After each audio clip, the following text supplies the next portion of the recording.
ए राम करम गति टारे नाही टरे रे करम गति टारे नाही टरे। मुखिया जी।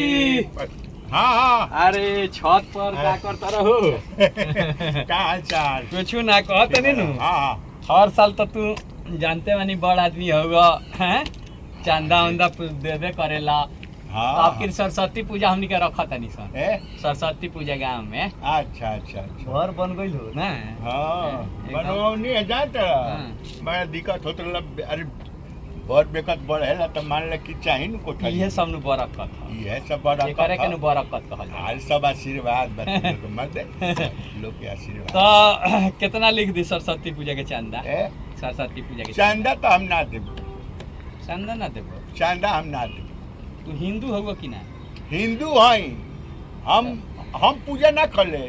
तो भगवान के तू ना मानिलो? मैंने भगवान के मान ले सरस्वती जी हमरा के आशीर्वाद ना दे दी हैं। तू पूजा करबा तो हमर उहे आशीर्वाद हमरा मिली। हम ना डायरेक्ट पूजा करे। चंदा काहे ना देबो? एगो बात बताओ तहार लइका अच्छा माने जब इंडिया में रहे अब तो दुबई कमाए साथ जाता हाँ, बकरी उकरी चरावेला। ए खबरदार सुपरवाइजर सुपरवाइजर कुल फार्म हाउस के सुपरवाइजर हो जाए एक पर एक जानवर उहे नु बकरिया चरावेला। ओकर मालिक नु कम से कम 8 गो कुकुर रखले बा 1300 मवेशी बारे चौदिया। तो तू कहने के चल जाते 9 गो को हो जाई के 9 गो ना माने का कैसा ना कुछ ना कहत नहीं। अच्छा चलो सुपरवाइजर के बाबूजी होके चंदा ना दे चंदा ना दे ना चल तू दे राम चंदा हम देल रहनी। हां तू कहिया माने सरस्वती पूजा रखला कि हम ना देनी? लइका में सरस्वती पूजा हम ना रखनी तरह से मांगलन चंदा केकरा लइका में?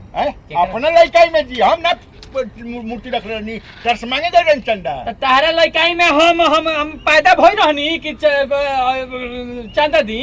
तो तू काहे ना पैदा भइला एमे हमार गलती बा। अब हम चंदा देवे खातिर तारे बचपन में पैदा हुई हो। बे माता तो हम का जानी कि तू कब पैदा होकबा ना होकबा। ए ठीका ले बनी हमारा पूजा में तू चंदा नहीं खदेला तारे पूजा में हम चंदा ना दे। अरे हमार पूजा हो हमनी के रोकले बानी सब तारा बचपन के बेरा। हां हमार दादा ओदा चंदा देले होई लोग नु के तारा बेरा। हाँ। हमार दादा चंदा देले होई नु हो। हां तो ठीक बात अपने दादा के ले आओ उनका हम चंदा दे। हम अपने दादा के उठा लिए। हां ले आओ हमार दादा बड़े हो तो नहीं खाता का ठीका ले बनी हम के दादा नहीं बने चाहे ना बने। अरे गोजा बड़ा अब मर गइले तब शमशान घाट से उठा के लिए तरह के। अरे तू कहां से उठा के लेबा तू नु बुझा बता दादा हमें कोनो हमार दादा हमें ए आइल बड़ा बड़का बात करे। अरे तू सरस्वती पूजा के चंदा ना देबो? हम ऐसा ही सरस्वती जी के हाथ जोड़ ले गोड़ लागो तनी सरस्वती माता हमरे के आशीर्वाद द तेरा के चंदा दे तो हमरा आशीर्वाद मिली। तेरा दादा के हम जोन बा उ देले रहले उनका के हम दे। अच्छा हां एक मिनट रुको फोन आवता। हेलो अरे ना ना ना ना ना अरे रौरा यहाँ आवते बनी अभी मुखिया जी लगे बैठल बनी यहाँ से चंदा लेके बस आवते बनी। गेवड़ा मिलल चंदा। हाँ का गांव के नायका अरे तो हाँ तो रौरा 4 गो भैंस अली से ना रौरा खटाल में 3 गो बकरियो हम देखनी है। तो रौरा से अब ये गांव में नायका में के बड़ बाजी? अरे मुखिया जी अब वो लेवल के नहीं खन अब तो हारल का मुखिया हमन। हेलो क्या ई राम खेलावन हमन कहता रे कि हम चंदा दे आओ हम देतनी। अब तू तो देबो ना तो मान लो ना ना रौरा से बड़ केहू नहीं खे अब एक गांव में। रखो फोन का फोन रखो। अच्छा ठीक हम फोन करतनी आओ तनी। हां का गांव में के बड़का बाटे हमरा से? राम खेलावन हैं राम खेलावन के दादा बड़का बड़े साले उ आज के धनिक भइल बड़े अब अहियो हमरा से बड़ नहीं खन हमरा से। अच्छा एगो बात फोन क के कहता रे का कहत रे आओ हम चंदा देतनी तारा यहाँ ओइला पर तू नहीं खदे तो कोना बात के बड़का चंदा काटना चंदा दे दी है लेना चंदा ले लिख 500।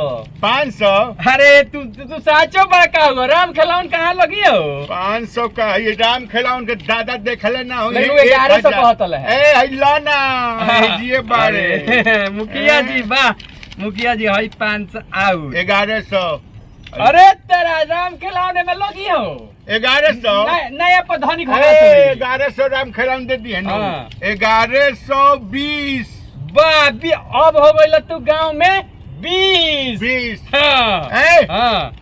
वो अगर दे दी है 1120 तो हमारा से और 100 गो आके ले जो। अब तारा खातिर समझ कि इलायची दाना हाँ। काजू किशमिश हाँ। प्रसादी अलग से रखाई बुनिया जरूरी है। हाँ बुनिया भी रखाई हाँ। ठीक बैर ना आवे चाहिए बैर ना बोई थोड़ा सा तुम फेटे के अरे बैर से आई खासी पीट तो तारा के मौत दे दे देसीला मौत देसीला मत दे दिए। हाँ ए पैसा देश तो हमें से जनौनी एकदम हाँ। एकदम अरे तारा से तू 20 दहला तार भगवान 20 करत भगवान 20 करस की साले बनी है गांव में हमें ठीक है, से ठीक है, पढ़ के ओके, किन चलते जना आ गइले पढ़ना हमरा से 20 किन जना आ गइले गांव में। अच्छा रे जय भगवान जय भगवान। नमस्कार दोस्तों, मैं आपका दोस्त वीआईपी विजेंद्र सिंह रौरा देख रहल बनी आनंद मोहन ऑफिशियल। हाँ आनंद मोहन कॉमेडी शो। हाँ और ई वीडियो कैसन लागल हो कमेंट करी शेयर करी मामा अगर ये ढेर बिजी हो गए बनी फिल्म उलिम सब में ए नाम महाराज सब आखिर रउए सब खातिर होता कुछ वो हम कर रहल बानी आप ही खातिर कर रहल बानी तो ज्यादा से ज्यादा वीडियो को शेयर करी लाइक करी कमेंट करी चैनल सब्सक्राइब नहीं कर तो आनंद मोहन ऑफिशियल और कौन आनंद मोहन कॉमेडी शो और कौन कॉमेडी ना चैनल यहाँ के बना सबके सब्सक्राइब करी एंजॉय करी फुल परिवार के संग। तब तक के लिए धन्यवाद लव यू। फेसबुक पर देखा था तब फॉलो कर दी फॉलो कर दी यूट्यूब पर सब्सक्राइब कर दी जी इंस्टाग्राम पर फॉलो कर दी धन्यवाद लव यू।